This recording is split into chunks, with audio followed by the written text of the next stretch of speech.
Like,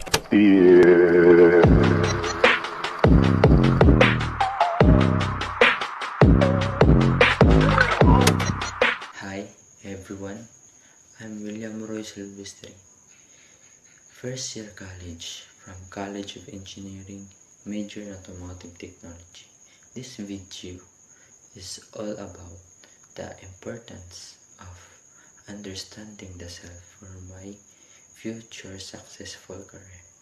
Understanding the self is a self-awareness, self-concept, self-identity, self-regulation, and social and cultural influence.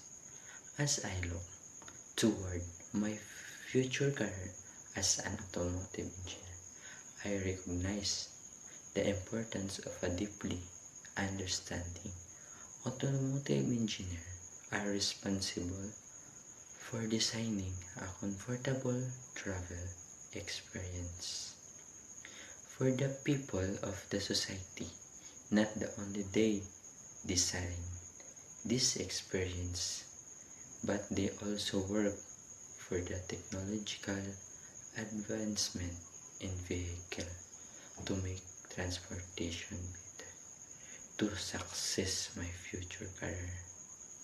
Thanks.